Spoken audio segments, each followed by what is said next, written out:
For regular videos on ancient cultures and forgotten civilizations, please subscribe. If you would like to support the channel and become part of our ancient history fan community, visit patreon.com/World of Antiquity. Most of you who've been around ancient history YouTube for a while are well aware of pop culture alternative ancient history ideas that purport to have the truth about the past, that professional historians and archaeologists have been unable or unwilling to see. Specifically, I'm talking about the claim that there was once on Earth a fabulous advanced civilization that existed thousands of years before any of the known ones, but that it was destroyed in a cataclysm about 11 or 12,000 years ago, and civilization was forced to start all over again. Although there are other ancient history claims that pop up from time to time, this one in particular has captured the imaginations of many, and is the dominant form of alternative ancient history that you'll see out there. Have you ever wondered where this hypothesis came from? Today, I'm going to share with you that very information. It will take us back to the late 1800s, to a man known as Ignatius Loyola Donnelly, a US Congressman from the state of Minnesota.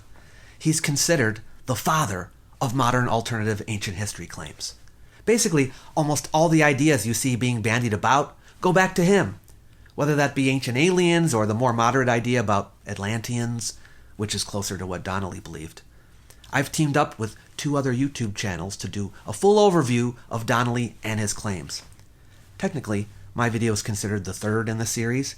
You can watch the videos in whatever order you like. But I do recommend that you head over to History with Cy, who will deal with the problems of pseudohistory and pseudoarchaeology, and Attenche Films, who will cover Ignatius Donnelly the person. In my video, we're going to examine the claims made in Donnelly's 2 major books, Atlantis, the Antediluvian World, and Ragnarok, the Age of Fire and Gravel. So, let's get into it.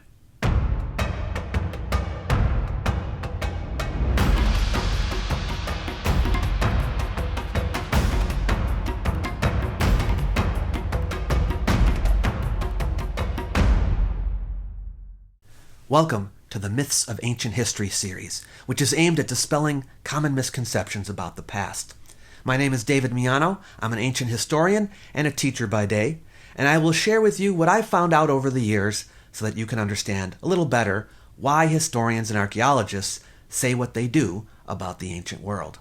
So this is him, Ignatius Donnelly. This is the guy that started it all. If you want to learn more about his life and times, make sure to go to the channel Attenche Films. Here's Andy from Attenche Films right now to give you a little foretaste. Hi everybody, Attenche here. You know, I'm the Checkmate Lincolnites guy, which, oh geez, I just realized that'll probably be the top line of my obituary. Oof. Well, you know, it's the funny show where I dress up as the Union and Confederate soldiers and they bicker and argue about the causes of the Civil War.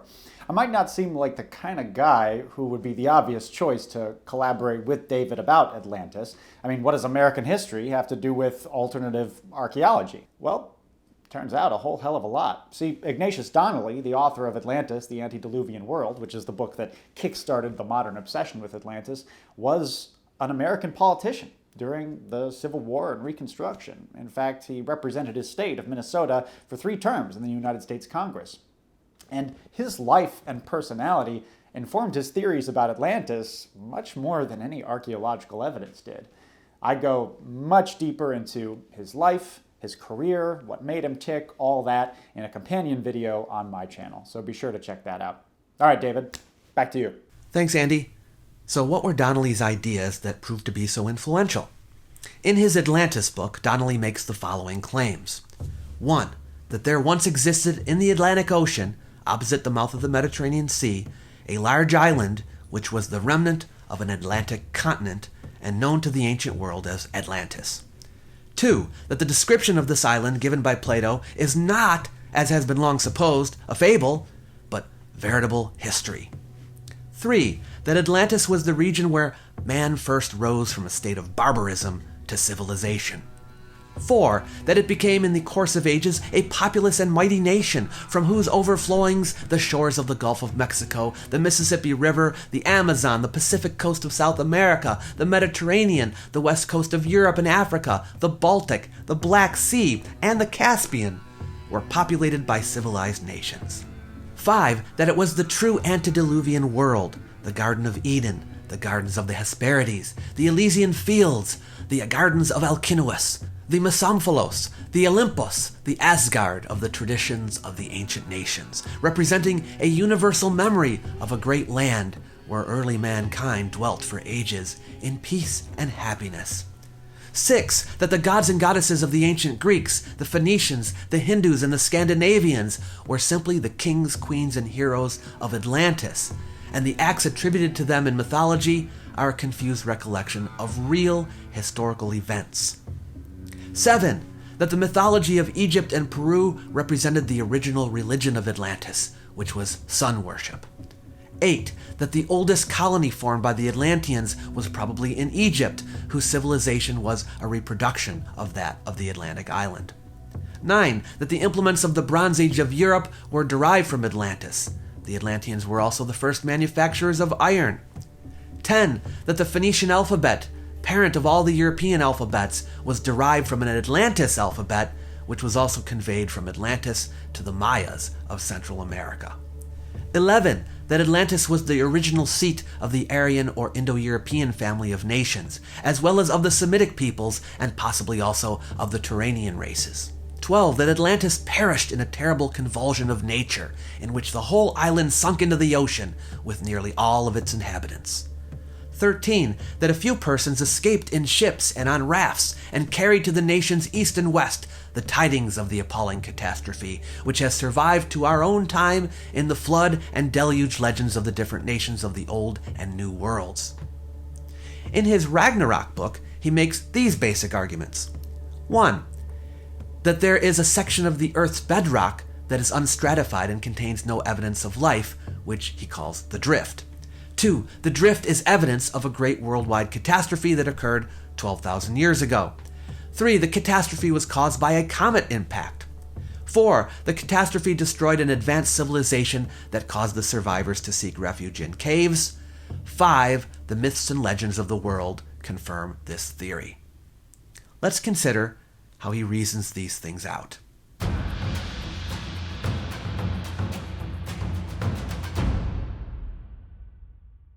Donnelly claims that one reason for believing the tale found in Plato is that it is realistic. There are in Plato's narrative no marvels, no myths, no tales of gods, gorgons, hobgoblins, or giants. It is a plain and reasonable history of a people who built temples, ships, and canals, who lived by agriculture and commerce, who, in pursuit of trade, reached out to all the countries around them. While it is true that no fantastical beings are found in the tale, there are indeed fantastical elements.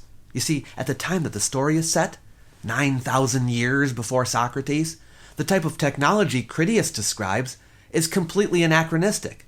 The tech and culture in the description is that of the present, that is, at the time of writing. It would be similar to a story about George Washington having an iPhone and flying in a plane. The story says that Athens existed at the time of Atlantis, and we know for a certainty from archaeology that is not true. So it's not a reasonable history, as Donnelly claims. Neither is there any evidence on the face of this history that Plato sought to convey in it a moral or political lesson in the guise of a fable, as did Bacon in the New Atlantis and More in the Kingdom of Nowhere. There is no ideal republic delineated here. This is contradicted by the content of the story and the story itself. It indeed is described as a representative society, but not for good. Athens is the ideal one, and Atlantis is most certainly being used here to teach a lesson. Donnelly is suggesting that the statements made about Atlantis in Plato's works, the Critias and the Timaeus, were believed by Plato himself. I guess the first issue to tackle is whether those books are written as fiction or nonfiction. For those unfamiliar, all of Plato's works are in dialogue form, where various persons have philosophical conversations. The protagonist in these works is usually Socrates. So we should ask, did Socrates actually have these conversations in real life? in order for these conversations to be nonfiction, we would have to make a few assumptions. First, that Plato was present when these conversations took place. Second, Plato recorded all the conversations in writing as they were taking place. And third, Plato was not an original thinker, but merely a reporter. All three of these would need to be true, and if even one of them were false, then we cannot assume the conversations are factual. For one, Plato does not engage in any of these conversations, and in fact does not claim to have been present at any of them. Second, he makes no claim to have recorded them as they were happening, or that anyone else was. Third, if Plato is to be reduced to a mere reporter, then we can no longer claim that he was a philosopher in his own right, but instead have to attribute all of his ideas to Socrates. And since the ancients all spoke of Plato as an original thinker, we know that Plato's own audience believed Plato to have been the inventor of these philosophical dialogues. Therefore, Plato's writings cannot be considered non-fiction and must be acknowledged as fiction. But I should add that even if I'm wrong and the conversations actually did happen, all that would mean is that Critias spoke of Atlantis and not that Plato spoke of Atlantis. Remember, if Plato is only a reporter, then he's not reporting what he himself said. But if Plato is an original thinker and these dialogues are fiction, then we have to admit that the information presented by the characters might not be true. Since Socrates is the character usually propounding Plato's views, he's the one whose words can be taken as representative of Plato's beliefs. But alas, it is not Socrates who speaks of Atlantis. It is Critias, a character we have no reason to believe represents Plato's views. But even if the conversation never happened, even if Plato made up this dialogue, and even if he inserted the tale in order to make a philosophical point, to teach a lesson, isn't it possible that the story of Atlantis itself was a traditional tale that had been passed down from somewhere, and Plato simply incorporated it into his work? Well, we know that Plato did sometimes incorporate traditional myths into his works, and sometimes he invented his own myths. He did both. How can we tell the difference then between a myth Plato made up and a traditional myth that already existed? We can know that a myth is traditional when we have evidence for its existence outside of Plato and prior to Plato. With the Atlantis story, we don't have that. It is certainly possible that Plato heard the myth from somewhere. It's just that he's the first one to mention it that we know of. And this story is said to come from 9,000 years before his time. Why did only one person end up receiving the story? The farther back a story goes, the more opportunity it has to spread, and the more people would have heard it. And yet Plato is our earliest source, and all subsequent writers who mention it appear to have gotten it from Plato. No other myth mentions a lost continent named Atlantis that existed beyond the Straits of Gibraltar and headed an empire 9,000 years before Plato's time. But let's say it was a traditional tale, and Plato did not originate it. How old is the tale?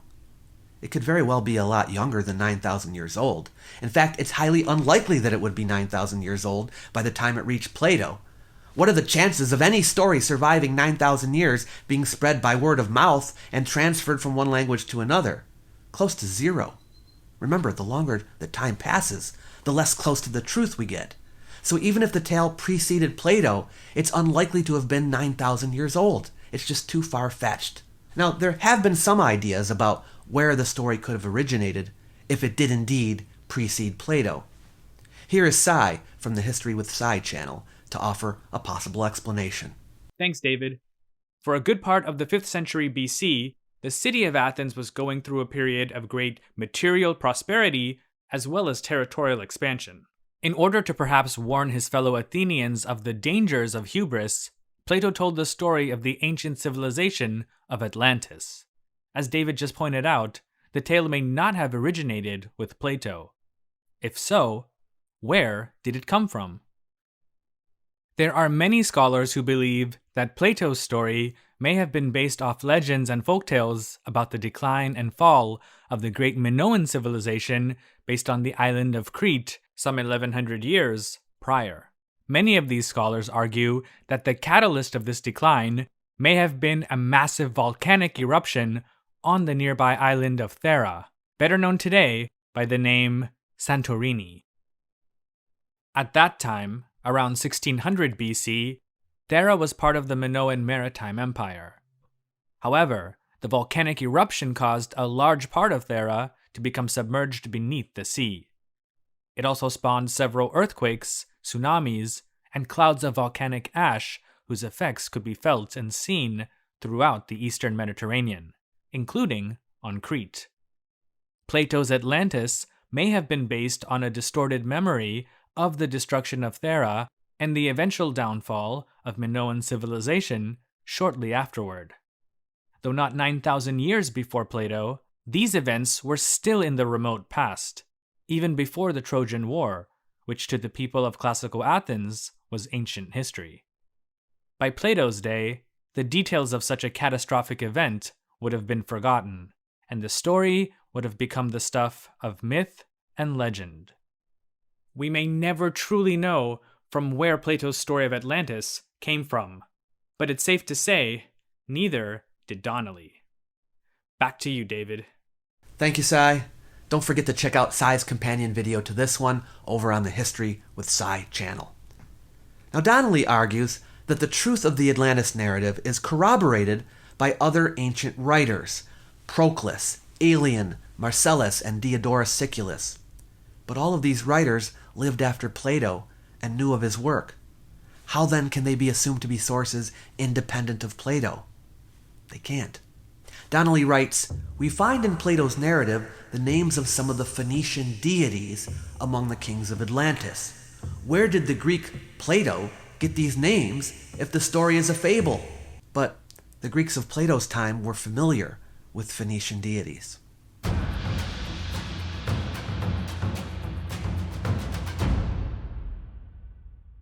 Donnelly's view is that oral tradition is more reliable than written accounts, and therefore historians ought to give more credence to it. In primitive races, mind repeats mind for thousands of years. If a tale is told at 1,000,000 hearth fires, the probabilities are small, indeed, that any innovation at one hearth fire, however ingenious, will work its way into and modify the narration at all the rest. There is no printing press to make the thoughts of one man the thoughts of thousands. While the innovator is modifying the tale to his own satisfaction, to his immediate circle of hearers, the narrative is being repeated in its unchanged form at all the rest. The doctrine of chances is against innovation. The majority rules. When, however, a marvelous tale is told to the new generation, to the little ones sitting around with open eyes and gaping mouths, they naturally ask, where did all this occur? The narrator must satisfy this curiosity, and so he replies, on yonder mountaintop, or in yonder cave. The story has come down without its geography, and a new geography is given it. Again, an ancient word or name may have a signification in the language in which the story is told, different from that which it possessed in the original dialect. And in the effort to make the old fact and the new language harmonize, the storyteller is forced gradually to modify the narrative. And as this lingual difficulty occurs at every fireside, at every telling, an ingenious explanation comes at last to be generally accepted, and the ancient myth remains dressed in a new suit of linguistic clothes. But as a rule, simple races repeat. They do not invent. So his reasoning is that oral traditions are related in groups. So there are always people around to correct someone who makes any innovations. Whereas with a written document, there's only a single individual doing the recording, so they are more inclined to innovate. The only change that may occur in oral tradition, according to him, is in the translation of names into new languages or of places into new geographies. Let's think about that for a minute. Is it true that oral stories are transmitted only in or primarily in a group setting? Are they not often transmitted by one person, for example? From parent to child, or from teacher to student? The reason why historians generally think that written accounts are less liable to change is because once something is written down, it's frozen in time. We can dig up a clay tablet from ancient Mesopotamia, for example, and there it is, exactly as it was written. There is no change of hands. We're getting it directly. Granted, there is in written transmission the issue of copying. Texts were often preserved by having to be copied by hand, and in that copying there could be mistakes made. But generally speaking, there are far more changes likely to happen to a story that is transmitted orally from person to person than in copying written works, as any game of telephone would show you. Indeed, when we read Plato's Timaeus about Atlantis in Greek, we are seeing it pretty much as it was written down, with perhaps a few minor errors that have crept in through copying. But what if Plato's story had been transmitted to us orally from his time to ours? Do you think it would be less changed or more changed? I think most people would agree that it would be changed more. Donnelly gives some basic principles as to how myths can be used to ascertain history. An universal myth points to two conclusions. First, that it is based on some fact. Secondly, that it dates back in all probability to the time when the ancestors of the races possessing it had not yet separated. A myth should be analyzed carefully. The fungi that have attached themselves to it should be brushed off. The core of fact should be separated from the decorations and errors of tradition.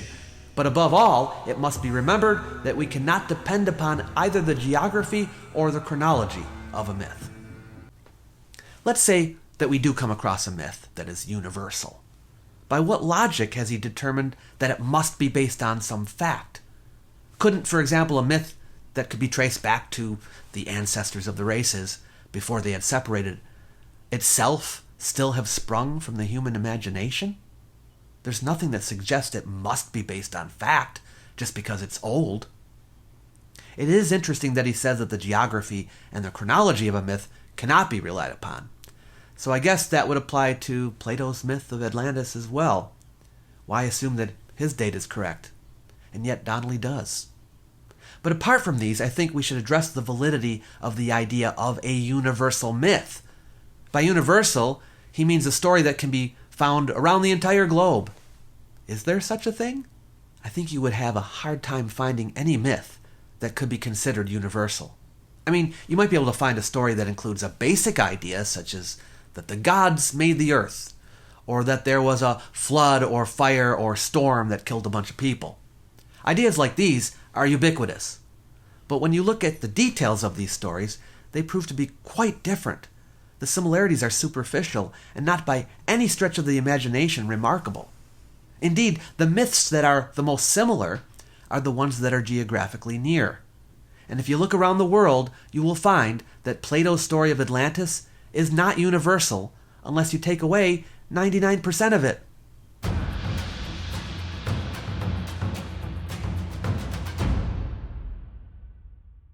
Donnelly argues that Atlantis is to be located in the neighborhood of the Azores, islands in the Atlantic Ocean, about 870 miles west of Lisbon, Portugal. There are still people today who hold this view, though other suggestions have been made. He writes, another corroboration of the truth of Plato's narrative is found in the fact that upon the Azores, black lava rocks and rocks red and white in color are now found. He says they built with white, red, and black stone. The logic here seems to be that since the Azores have these multicolored rocks, and Plato's narrative says that Atlantis had these same colored rocks, therefore the story must be true. But how hard do you think it would be to find a place with rocks of these colors? Not hard at all. And I'm sure you would agree that if a fictional story mentioned a place with red, white, and black rocks, you wouldn't conclude that the place is real because you found such rocks somewhere in the real world. He writes, Plato tells us that Atlantis abounded in both cold and hot springs. How did he come to hit upon the hot springs if he was drawing a picture from his imagination? It is a singular confirmation of his story that hot springs abound in the Azores, which are the surviving fragments of Atlantis, and an experience wider than that possessed by Plato has taught scientific men that hot springs are a common feature of regions subject to volcanic convulsions. The Greeks of Plato's time were familiar with hot springs. There was in fact a hot spring called Loutraki just to the west of Athens. Plato says that in Atlantis there was a great and wonderful empire which aggressed wantonly against the whole of Europe and Asia, thus testifying to the extent of its dominion. It not only subjugated Africa as far as Egypt and Europe as far as Italy, but it ruled as well over parts of the continent, to wit, the opposite continent of America, which surrounded the true ocean. Those parts of America over which it ruled were, as we will show hereafter, Central America, Peru, and the valley of the Mississippi, occupied by the mound builders. Moreover, he tells us that this vast power was gathered into one. That is to say, from Egypt to Peru, it was one consolidated empire.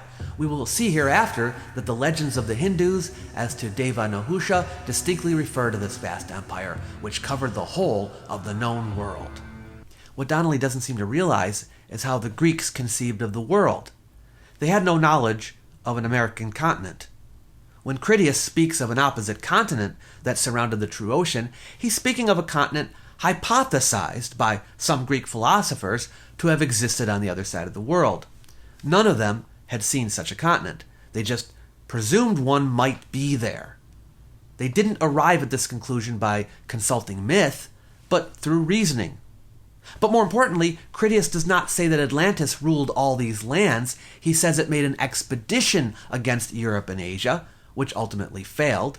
And when he says that Atlantis ruled over parts of the continent, he means the continent of Atlantis, as the context clearly shows.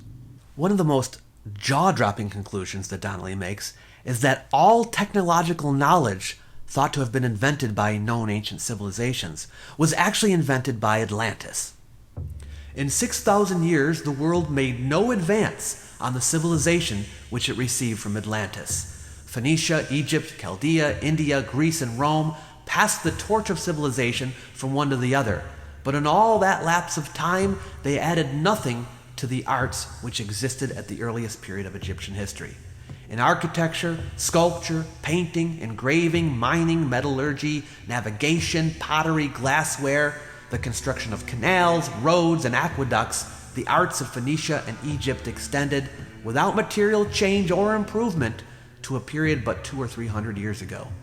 This claim that there was no material change or improvement in those technologies until modern times is extraordinary. But if it were true, what would we expect to see in the archaeological record? We would see no change over the centuries, right? The tech would remain exactly the same over nearly 5,000 years of history. But is that the case? No. We see a slow development of technology over time, from simple tools to gradually more complex and more efficient tools, from simple architecture to more elaborate architecture. So how can Donnelly say there was no advancement? Even in his day, there was enough evidence to show that this wasn't true. Herodotus tells us that according to the information he received from the Egyptian priests, their written history dated back 11,340 years before his era, or nearly 14,000 years prior to this time. They introduced him into a spacious temple and showed him the statues of 341 high priests who had in turn succeeded each other. And yet the age of Columbus possessed no arts except that of printing, which was ancient in China, which was not known to the Egyptians. And the civilization of Egypt at its first appearance was of a higher order than any subsequent period of its history, thus testifying that it drew its greatness from a fountain higher than itself. It was in its earliest days that Egypt worshipped one only God. In the later ages, this simple and sublime belief was buried under the corruptions of polytheism. The greatest pyramids were built by the fourth dynasty, and so universal was education at that time among the people that the stones with which they were built retain to this day the writing of the workmen. Mind you, we have to acknowledge that we live in a time when there is a great deal more information about Egypt, so maybe Donnelly can be forgiven for not knowing that we have in the archaeological record a long period of gradual technological development in Egypt, confirmed by modern dating methods, leading up to the pyramids of the fourth dynasty. But his reasoning concerning Herodotus would have been unconvincing even in his own day. Why do I say that? Because it relies on the argument that the Egyptians of Herodotus' time would have accurately known the past, going all the way back more than 11,000 years.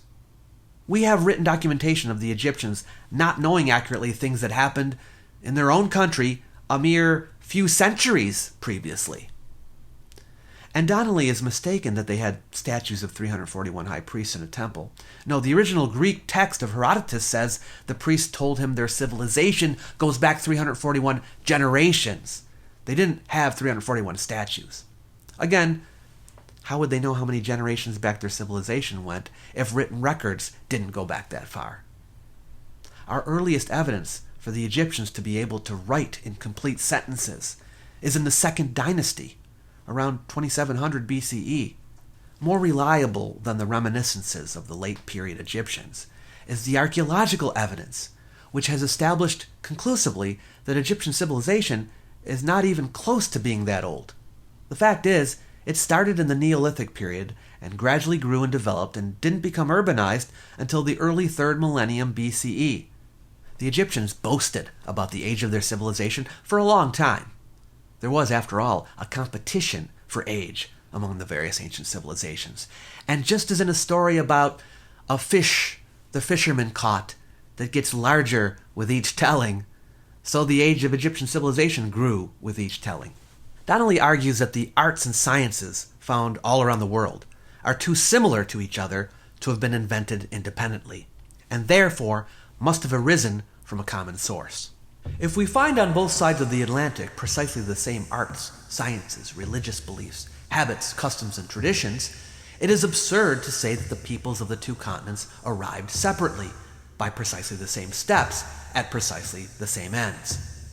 When we consider the resemblance of the civilizations of the Mediterranean nations to one another, no man is silly enough to pretend that Rome, Greece, Egypt, Assyria, Phoenicia, each spontaneously and separately invented the arts, sciences, habits, and opinions in which they agreed. But we proceed to trace out the thread of descent or connection from one to another. Why should a rule of interpretation prevail, as between the two sides of the Atlantic, different from that which holds good as the two sides of the Mediterranean Sea? If in the one case similarity of origin has unquestionably produced similarity of arts, customs, and condition, why in the other should not similarity of arts, customs, and condition prove similarity of origin? Is there any instance in the world of two peoples without knowledge of or intercourse with each other happening upon the same invention, whether that invention be an arrowhead or a steam engine? If it required of mankind a lapse of at least 6,000 years before it began anew the work of invention, and took up the thread of original thought where Atlantis dropped it, what probability is there of 3 or 4 separate nations all advancing at the same speed to precisely the same arts and opinions? The proposition is untenable. If then we prove that on both sides of the Atlantic civilizations were found substantially identical, we have demonstrated that they must have descended one from the other or have radiated from some common source. I don't think any historian would deny the fact that there are distinct similarities between some of the arts, sciences, religious beliefs, habits, customs, and traditions of the Romans and Greeks and Egyptians and Assyrians and Phoenicians, and they would agree with Donnelly that this is because they shared knowledge with each other. But these same societies also had arts, sciences, religious beliefs, habits, customs, and traditions that were unique to them, and some things that were not unique but were still developed independently, things that more naturally come from the human imagination or intellect, like clothes, or bags, or buckets, or hammers, or blades, or spears, or shields, or arrowheads, or armor, or stairs, or rectangular buildings, or circular buildings, or pyramidal buildings, or certain grooming practices, or riding animals. When we look at the arts, sciences, beliefs, and customs of, say, the Americas, or Eastern Asia, and compare them with those of the Mediterranean world, are they as similar to each other as just the Mediterranean cultures are to each other? No, they're not. Donnelly claims they are precisely the same, and were made by precisely the same steps, and at precisely the same ends. In this he is demonstrably wrong. They are not precisely the same, they were not made by precisely the same steps, and were not made for precisely the same ends. So it is his proposition that is untenable. Donnelly does a lot of similarity mining, for lack of a better term, in order to establish a link between cultures separated by the ocean. That is, looking for similar features in the art and architecture of these cultures. And to this day, those who follow in his wake use the same method, find things that look alike, and then conclude that the people who made them could not have produced them independently from one another. The knowledge, they conclude, must have come from a common source. But these arguments suffer from the same problem that Donnelly's do. They give more weight to the similarities than is justified, and generally ignore the differences, which greatly outnumber the similarities. Oftentimes, the similarities are superficial or exist only on a basic level. Examples Donnelly gives include agriculture, the fact that people on opposite sides of the world both figured out how to grow food. Shipbuilding, they both made vessels to travel on water. They both had sculpting and engraving and metallurgy. The simple symbols they had in common, simple building designs, basic stuff that could easily spring naturally from the human mind. That's simply insufficient to establish a link. Donnelly argues that before the catastrophe, humans had, in some limited localities, reached a high stage of civilization, and that many of their most important inventions and discoveries were known at that time, including pottery, metallurgy, architecture, the use of money, the domestication of some animals, and alphabetic writing. Considering that archaeology has turned up none of those things prior to the Neolithic period, how does he try to establish the truth of these claims? First and foremost, through legends that describe a great and wonderful world prior to the present one. This motif appears in the stories of many cultures, especially in the Greco-Roman world, where a cycle of ages was conceived, beginning with a golden age when all was wonderful, followed by a silver age, a bit less great, a bronze age, not to be confused with the archaeological period of the same name, and finally the Iron Age, which is the present one. These stories are highly anachronistic, the tellers of the tale projecting technology from their own present onto the past. But Donnelly takes these claims as true, at least the Golden Age part. Secondarily, Donnelly does appeal to some archaeological evidence. He spends time on Stone Age art, which does evidence great skill, and I'm sure no archaeologist would disagree. But none of that digresses from mainstream history. More interestingly, he points to a copper coin found 114 feet below the ground in Lawn Ridge, Marshall County, Illinois, when a geological survey was boring there in 1871. The Smithsonian examined it, and after finding the date 1572 on it, concluded that someone in the 16th century threw it down a hole at some point, after which the hole was covered. Donnelly, however, believes that it was far too deep for that to have happened, and that it must therefore have come from a lost ancient civilization. This was the best archaeological example he could provide. Now, since his time, there has been an effort by others to add to the archaeological evidence with similar examples, or by taking artifacts attributed to later time periods and redating them. But the approach and argumentation remains similar to Donnelly's. Donnelly writes, Poseidon or Neptune is represented in Greek mythology as a sea god, but he's figured as standing in a war chariot drawn by horses. The association of the horse, a land animal, with a sea god is inexplicable except with the light given by Plato. Poseidon was a sea god because he ruled over a great land in the sea and was the national god of a maritime people. He is associated with horses because in Atlantis, the horse was first domesticated. The earliest evidence of horse domestication is in the Eurasian steppes around 3500 BCE. No remains of any domesticated horse has been unearthed from a time earlier than that.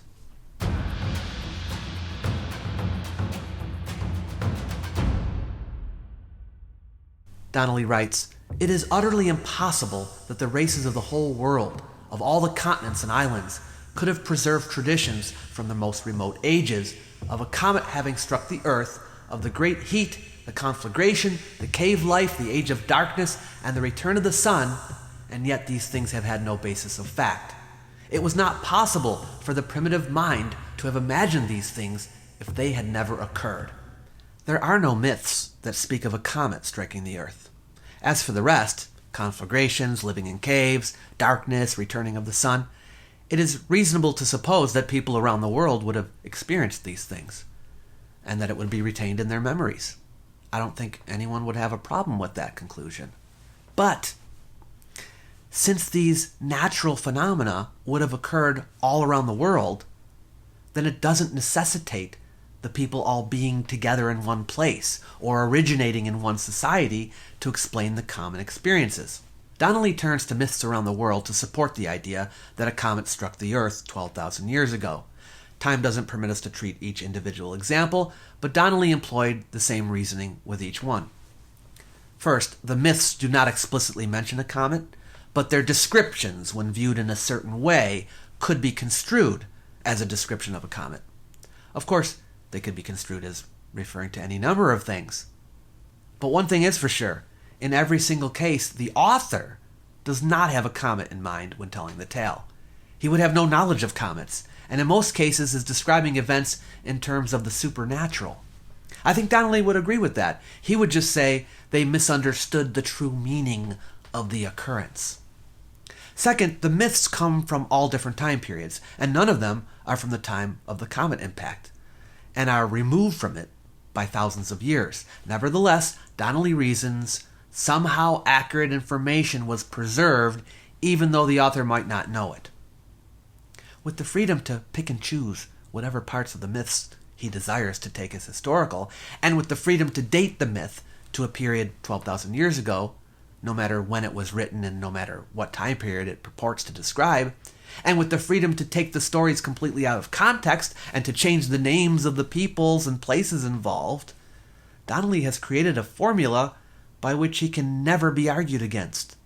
It's an unfalsifiable hypothesis. If you point to a part of the myth that doesn't coincide with his hypothesis, he will just say, well, that's the inaccurate part of the myth.